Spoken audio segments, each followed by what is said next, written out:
טוב. אוקיי, נתחיל שיש כמה סוגים של מסחר, אוקיי? יש כמה סוגים של סוחר ומשקיע, אוקיי? יש, אני מאמין שאתם כבר יודעים, בסדר? אתם ברמה שאתם יודעים, אבל אנחנו נחזור על הכל. יש כמה סוגי סוחרים, סבבה? יש סוחר, יש ככה, סתכלו, יש סוחר יומי, נראה לי אתם לא רואים, אוקיי, רגע, שנייה, אוקיי? אז יש לנו סוחר יומי, אוקיי? שהוא פותח טווחי זמן שהם נמוכים, אוקיי? לרוב זה דקתי, אוקיי? 3 דקתי ו5 דקתי. אפשר גם לפתוח את הטווחים היותר גדולים, שזה 15 דקתי והחצי שעתי, אבל לרוב החצי שעתי יכול להגיע ליומיים, יכול להגיע למשחק של יותר סווינגים קצרים, אוקיי? אז ככה, סוחר יומי זה לרוב סוחרים בטווחים קטנים. תמיד בן אדם שהוא סוחר בטווח זמן מסוים, אוקיי? נגיד אני לוקח עסקה עכשיו בטווח זמן מסוים, אני ארצה לדעת גם את הטווח, מה קורה בטווח זמן היותר גדול ממנו. איך מחליטים לפי מה?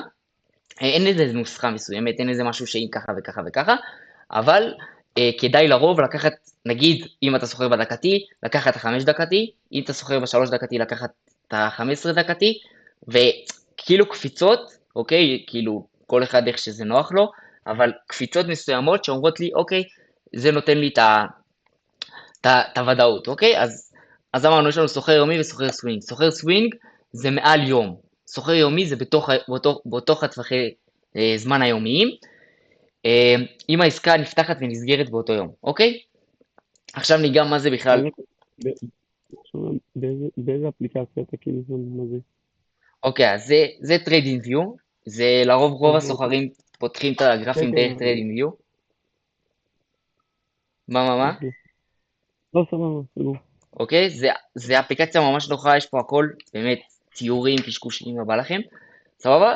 עכשיו, תכלס, סוחרים, מי שסוחר בשיטת מסחר מסוימת, אז הוא יכול להשתמש בה בכל גרף, לא משנה אם זה על מניות, אם זה קריפטו, אם זה, ניגע שיש כמה סוגים של זה, מטח, אוקיי? גם ניגע איזה סוגים יותר גדולים, איפה יש יותר זה. לרוב תשימו לב שבמניות העמלות יהיו יותר נמוכות מקריפטו, למה? כי קריפטו יש פחות נזילות, מה זאת אומרת? יש פחות החלפות ידיים, יש פחות אנשים שסוחרים, והבורסה בגלל זה לוקחת על זה עמלות, אוקיי? אבל זה ניגע בהמשך. רק רציתי שנייה רגע, ויש השקעות לטווח ארוך, טווח ארוך, בסוף כל בן אדם צריך שיהיה לו טווח ארוך, טווח ארוך זה לקחת את הכסף ולשים ממנו עוד כסף, די בפשטות, אוקיי? יש מדדים, יש כל מיני סוגי דרכים להשקיע בטווח ארוך, ולכן זה מתאים לכל האנשים. מי שסוחר סווינג וסוחר יומי, זה לרוב בן אדם שרוצה לקחת את המסחר צעד קדימה, ויותר להפוך את זה לזה. מה שמאוד חשוב במסחר זה לדעת מה, אבל נגיד בין לבין, כאילו, כי יומי זה כאילו קצר מדי, הוא כן כאילו רוצה לסחור לא רק להשקיע, אבל כאילו, לא כל יום. אוקיי, אז יש סווינגים ארוכים, אוקיי? שזה סווינג לרוב שאומרים סווינג זה כמה ימים, כמה שבועות, כמה חודשים. עכשיו, כמה חודשים לרוב זה פחות השקעה. ככל שאתה גדל בטווח זמן, אני עוד מעט מתגייס לצה"ל, רוב הסיכויים שאני לא אשקיע יומיומי, אני גם לא אסחור שבועי, אני אסחור יותר טווחים יותר גדולים. אני כן אסתכל על השבועי, אבל העסקה שלי תימשך טווח זמן שהוא כמה חודשים או כמה שבועות, תלוי בזה. ובזה, באמת, זה לא לקחת, זה יותר בנחת, זה בן אדם שרוצה לחיות, בן אדם שהעבודה שלו היא לא סוחר, והוא לא פותח כל יום את הגרף, אלא הוא פותח פעם בשבוע את הגרף. עכשיו, בסוף, הטווח זמן שאתה סוחר עליו, תכלס, שאתה פותח עליו את העסקה, זה טווח זמן שאתה צריך, בזמן פתיחת העסקה, לראות את כל סגירת הנר של אותו עסקה, כדי לעקוב אחרי העסקה, כדי לדעת איך זה מתנהל. רק סגירת הנר אומרת לי מה היה זה. עכשיו, בואו נדבר שנייה על נרות יפנים. אבל נגיד אם אני סוחר בטווח יותר ארוך, זה כמה נרות, לא? אני תמיד סוחר לפי נר אחד. לא, בסוף, הקבלת ההחלטות שלך, צריך לדעת שאי אפשר לקבל החלטות על נר שלא נסגר. אוקיי? זאת אומרת, כי נר שלא נסגר, אני יודע שבאותו טווח זמן, יכול להיות שפתאום השתנו לי הכוחות לגמרי, אוקיי? עכשיו בסוף, בן אדם שפותח גרף ומנתח גרף, הוא מנתח את היחסי כוחות בין הקונים למוכרים, אוקיי? בין הביקוש להיצע, אוקיי? אוקיי. אז בסוף, אם נר לא נסגר, אני ארצה לדעת מה תכלס קרה, מה הנקודה שהנר סיים, וזה ייתן לי את המידע, אוקיי? רגע, שנייה. אתה אומר נר שלא נסגר, כאילו, הוא כלום. לא, טוב, הוא עוד לא אומר כלום, כאילו. כן, נר שלא נסגר הוא עוד לא אומר כלום בשום צורה, אי אפשר להשוות אותו לנר אחר, אי אפשר להגיד רגע הוא נר חלש או נר חזק, אחרי שנלמד את כל המושגים האלה, אם זה נר חלש, נר חזק, האם המגמה הזאת בריאה או לא, אי אפשר להשוות משהו שלא נגמר, אוקיי? אי אפשר להשוות תנועה שהיא לא נגמרת לתנועה אחרת. אם תנועה אחת נגמרה, אוקיי, נגיד יש לנו עכשיו תנועה עולה, ואחרי זה תנועה יורדת, ואחרי זה תנועה עולה. אי אפשר להשוות את התנועה העולה האחרונה לתנועה העולה הראשונה. כי בסוף התנועה העולה הראשונה לא נגמרה, כאילו, האחרונה לא נגמרה. אי אפשר לדעת שהיא נגמרה, רק אחרי שתבוא התיקון, נוכל להגיד, אוקיי, אז זה. אוקיי, בואו ניתן לכם שנייה דוגמה. אי אפשר להשוות, יש לנו תנועה ככה, אי אפשר להגיד, התנועה הזאת יותר חזקה מהתנועה הזאת. אי אפשר, כי לא היה את התנועה הזאת שאומרת לי, התנועה הזאת נגמרה, התנועה הזאת יכולה להמשיך לפה, ואז אני אגיד, אוקיי, התנועה הזאת כן יותר חזקה, אוקיי? אז שוב, נרות שלא נסגרים, זה לא אומר לנו כלום. כל נר או זה הכל בנוי על מגמות, אוקיי? גרף הוא בנוי על מגמה. מסחר בכללי הוא בנוי על סטטיסטיקות, אוקיי? אין פה 100%, אין פה זה, כל הסוחרים שסחרו, זה, אבל מה צריך לדעת? שבמסחר הכי חשוב זה הוודאות, אוקיי? אתה צריך שיהיה לך את הדעה שלך, צריך שיהיה לך את הדעה שלך, אוקיי? כי אם יש לך את הדעה שלך על מה שיקרה, גם אם מישהו יגיד לך, אוקיי, זה דבר שיעלה, אם אתה בעצמך חושב שזה יעלה, אז היחס שלך לעסקה, אתה תסגור כנראה את העסקה יותר מוקדם, מלחץ, מגרידיות, מפורמו, לא משנה, כל הסיבות של סוחרים, אוקיי? אז זה כמה נקודות לגבי מסחר, וכמה סוגי מסחר, יש לנו מסחר יומי, מסחר סווינג, השקעות טווח ארוך, סבבה, זה דבר ראשון. דבר שני, יש לנו כמה סוגי שווקים, יש לנו שוק המטח שהוא הכי גדול היום, אחריו יש את שוק ההון ואחריו את שוק הקריפטו, אוקיי? שוק ההון הוא מבוסס על חברות, כאילו מניות, כמו שאתם מכירים, יש כל מיני מניות, טסלה, אינווידיה, לא משנה, אוקיי? חברות שהנפיקו מניות לציבור והנגישו אופציה להשקיע בהם, אוקיי? ויש את שוק הקריפטו שהוא יחסית חדש, הוא, אפשר להגיד כמה בדיוק, הוא יש לו שווי שוק של 3.82 טריליון, אוקיי? שזה מאוד נמוך לעומת שאר השווקים, ולכן גם לרוב העמלות שלו יותר גבוהות, ומסחר יומי בו לא כל כך מומלץ, כי מסחר יומי בטווחים קטנים, העמלות שלך יהיו מאוד גבוהות והרווח יהיה מאוד נמוך כנראה, אז כאילו ביחס לעמלה, ולכן זה לא שווה. אז לרוב מסחר בקריפטו עדיף לקחת סווינגים או דברים כאלה. אני אישית סוחר על הטווחים של ה-4 שעתי, בקריפטו, במניות אני סוחר יותר סווינג וטווח ארוך. אוקיי, זה לגבי זה. עכשיו בואו ניגש שנייה בכמה דברים חשובים. יש לנו אופציה ברוב הבורסאות, לא כולם, יש אופציה למינוף, אוקיי? זה בעצם לקחת את הכסף שלנו ולבקש מהברוקר, דרך מי שאנחנו סוחרים, אם זה כל ברוקר שאתם מכירים, לא יודע, כל זה, לבקש ממנו, לקחת את הכסף ולמנף אותו, אוקיי? באותו עסקה. מה זאת אומרת למנף אותו? להכפיל את הכסף, אוקיי? נגיד, אני עכשיו מבקש עסקה שנגיד אני שם $100, אני מבקש להכפיל אותה כפול 10, יש לי $1,000 בעסקה, ואני מסכן סכום מסוים. עכשיו, לגבי ניהול סיכונים, שזה דבר מאוד חשוב במסחר, אנחנו ניגע בו שנייה בקצרה עכשיו, אוקיי, אני קצת קופץ, אבל בקצרה אנחנו ניגע בו עכשיו.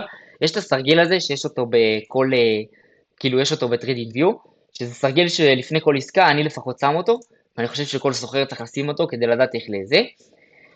בכל עסקה, אני אשים סטופ לוס, אוקיי? אם זו עסקה שהיא סווינג, או עסקה שהיא יומי, אני אשים סטופ לוס, טווח ארוך זה משהו אחר לגמרי. אני אשים סטופ לוס. למה אני אשים סטופ לוס? כי אני רוצה לדעת כמה אני יכול להפסיד באותו עסקה. אני שם על איפה שהמחיר נמצא, סתם דוגמה, אני מחליט שהסטופ שלי פה, אנחנו נלמד בהמשך איך מציבים סטופים, רק אני שנייה רוצה לגעת בניהול סיכונים. אז אני נגיד מסכן $100 בעסקה, אוקיי? כי זה מה שהתיק שלי מסוגל, סבבה? ואני שואף שהמחיר יגיע לפה, אוקיי? לפי הניתוח שלי, אני רואה איך שהמגמה קורית, איך שזה נבלם, הכל, אוקיי? לפי הניתוח שלי, אה, זה צריך להגיע לשם. עכשיו, לרוב כדאי לעשות שהיחס פה יהיה 1 ל-3, שפה אני ארוויח $300, כדי שהעסקה תהיה לי משתלמת. שוב, זה לא חובה, אבל זה דבר שהוא כדאי. עכשיו, למה זה ככה ולמה זה כדאי? כי בואו נחשב שנייה, נגיד יש לי 10 עסקאות, סבבה? עשיתי החודש 10 עסקאות, שזה הגיוני מאוד. מתוכם 5 נפלו לי בסטופ, אוקיי? מתוכם 5 נפלו לי לפה, הלך הכסף. ומתוכם 5 נגיד הצליחו. נגיד חלק יצאו בתוך החמש, חלק יצאו בזה, עדיין, תחשבו על זה רגע, אם נחשב 5 כפול 300, סבבה, זה $1,500, סבבה, ונחשב 5 כפול 100 זה $500, הרווחתי $1,000 סוף חודש, שזה, תחשבו שזה 10 פעמים הכמות הזאת, אוקיי? לדבר הזה קוראים R בשפה המקצועית, אוקיי? R, יחידת סיכון, כמה יחידת סיכון אני מסוגל להפסיד. רגע, אתה לא נכנס לעסקאות עם היחס של מה שאתה חושב שזה יגיע הוא לא פי 3? אני מעדיף לא לבזבז אנרגיה, אוקיי? לא לבזבז זמן, אנרגיה, על עסקה שכנראה לא תניב לי כפול 3 מהסיכון שלי, אוקיי? אוקיי. חבר'ה, מאוד חשוב גם דרך אגב, תשים את הסיכון, לא? מה זאת אומרת? תשים את הסיכון פשוט, תשים את הסטופ קצת יותר גבוה, ואז... נכון, אבל אחרי שנלמד כאילו שמציבים סטופ במקום מסוים, למה הצבתי פה את הסטופ? כי אני חושב שהמחיר לא מסוגל להגיע לפה. אם אני אקדם את הסטופ, יכול להיות שהוא יעשה לי כאילו, יכול להיות שהוא ייתן לי תנועה ללמטה ואז יעלה, ואז אכלתי אותה וחבל לי. אתה מבין? אז לרוב אין אופציה כזאת. מה שכן יהיה נכון לעשות, זה אם תיקחו כמה טווחי זמן, שזה גם על זה נלמד, ותשלבו אותם, תוכלו לדייק את הסטופ שלכם ברמה מאוד מקצועית. אני עשיתי פעם עסקה, שהיא בכלל הייתה אמורה להיות ב4 שעתי, ובשעתי, ודייקתי את העסקה מה3 דקתי, וזה נתן לך אופציה להביא יחס סיכון סיכוי, פי 3 הרבה יותר טוב, אוקיי? לרמה שכאילו, אתה אומר, מבחינת השעתי, מבחינת ה4 שעתי, מבחינת ה3 דקתי, המטבע, המניה אמורה לעלות, כדאי לקחת ככה את העסקה לפי הסטופ הזה, וזה נותן לך אופציה ליחס סיכון סיכוי מאוד טוב, אבל זה מאוד מתקדם, וגם זה אני לא עושה תמיד, כי זה דבר שהוא מאוד זה, אבל בכללי הרמוניה בין טווחי זמן זה דבר שכאילו שילוב בין טווחי זמן זה דבר שהוא מאוד, מאוד חשוב. לא, דרך אגב על הניהול סיכונים לפי דעתי כאילו נעשה עוד משהו קצת יותר מסודר, כי ניהול סיכוני זה דבר מאוד חשוב וגם על הצבת סטופ, אבל עוד כמה דברים מאוד בסיסיים שרציתי לגעת בהם, כאילו די נחשפנו, זה מגמות ונרות יפנים. נרות יפנים זה ממש שנייה אחת להסביר, אוקיי? נר יפני, אוקיי, יש לו התחלה וסוף, סבבה שזה גוף הנר,